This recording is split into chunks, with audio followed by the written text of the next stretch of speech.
বাইরে কেমনে কি হইলো? এই 4 ইঞ্চি লাইনটা আরেকজনে কইরা গেছে। আর ওই যে আমরা করছে ওই রাখছিল ছোট যে কমোড গুলো ওই কমোডের মাপ। হ্যাঁ। যেমন বাংলা কমোড নামে পরিচিত আবু খায়ের কিংবা রোসা এই স্টিলে এইসব কমোডের মাপ রাখছে। এখন নিয়ে এই স্টিলের হাই কমোড বড়টা। এটা স্টিলের কমোড কিন্তু এটা বড়। এটার মাপ আর ছোটর মাপ তো এক না। না এক না। এখন এই জায়গায় আমরা ওই অফসাইড বসাইছিলাম।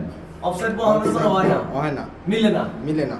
এখন এটা ফলোর ভাঙ্গা এদিকে আনা ছাড়া উপায় নেই। না। কারণ অফসাইডও তো মিলতেছে না। না।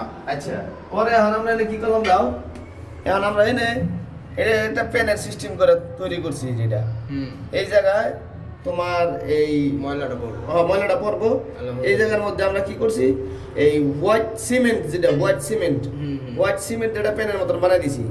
এর ময়লাটা এই জায়গায় পড়বো, এই জায়গায় পরে এই জায়গায় অলরেডি অটোমেটিক চলে যাবো। ঠিক আছে, এই জায়গায় পড়ার পরে এই জায়গায় চলে যাবো, এখানে লিকেজ করার কোনো সম্ভাবনা নাই।